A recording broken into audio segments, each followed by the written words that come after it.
చలో గైస్, ఇప్పుడైతే మనం గీతకి సంగమేశ్వర గుడికి అయితే వచ్చినాం. ఇగో మనం మాల కూడా అయితే తీసుకున్నాం. ఈ మాల అయితే లోపల మామూలుగా మొక్కేసి దేవుని దగ్గర మొక్కి వేసుకుందాం అనుకున్నాం. ఇది 41 డేస్ 41 డేస్ చేయించుకొని అక్కడ దగ్గర ఉన్న గుళ్ళో తీసేద్దామని అనుకోండి. సరే ఇప్పుడు దర్శనంకి అయితే వెళ్ళిపోదాము. ఇంటికి లేట్ అవుతుంది. చలో ఇప్పుడైతే మనం రుద్రాక్ష గుండంలో అయితే మంచిగా కడుక్కొని మనం ఎత్తిమే కొన్ని నీళ్ళు చల్లుకొని రుద్రాక్ష చేసుకుంటే మంచిగా అని చెప్పారు. అందుకే రుద్రాక్ష వేసుకుందామని ఇక దేవుని దగ్గర మొక్కనికి స్టార్ట్ అయిపోయినాం. గుడి ముందట రుద్రాక్ష వేసుకొని 11 ప్రదక్షిణలు వేద్దామని దేవునికి దూరం పెట్టుకొని స్టార్ట్ అయిపోతున్నాము.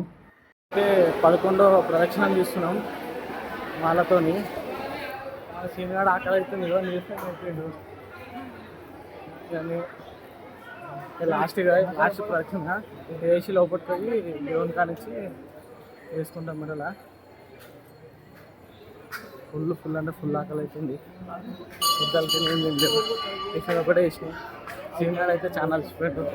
చలో మళ్ళీ వచ్చినాక మళ్ళీ అయితే పూజ అయితే అయిపోయింది. బయటికి అయితే వచ్చినాము. లోపల అంటే ఫోన్లు అలవ్ లేదు కాబట్టి దేవుని దగ్గర పూజ చేసి రుద్రాక్ష అయితే వేసుకున్నాం. మాల ఆల్రెడీ మా శ్రీశైలం వేసుకున్న కరింగల్ మాల కాకుండా రుద్రాక్ష కూడా వేసుకున్నాం.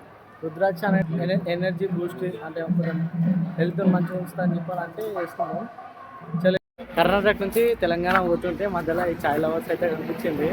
అది ఇన్స్టాగ్రామ్లో చూసినాం మేము కూడా. ఇప్పుడు చూసి ఆమె షాక్ అయ్యి అందుకే ఆగి తాగి పోదామని వచ్చింది.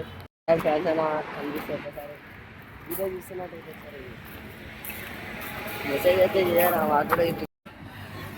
మేము చాయ్ తాగే ముందు వీడియో తీస్తారు కదా, చాయ్ అయిపోయాక వీడియో తీస్తున్నాం. చాయ్ ఎట్లుందిరా? తాగలే. అయితే మేము మధ్యలో రోడ్డు మీద పోతుంటే మధ్యలో ఎవరైనా కలిసి ముగ్గురేం పోతాం బ్రో దాంట్లో నొక్కి అని చెప్పి నచ్చిన అయితే తెప్పించుకోండు. అయితే అన్నకి వీడియోలో నా తరపు నుంచి అయితే థ్యాంక్స్ చెప్తున్నా. ఇదైతే ఈరోజు వీడియో గాయ్స్. మళ్ళీ వచ్చే వీడియోలో కలుద్దాం. బాయ్.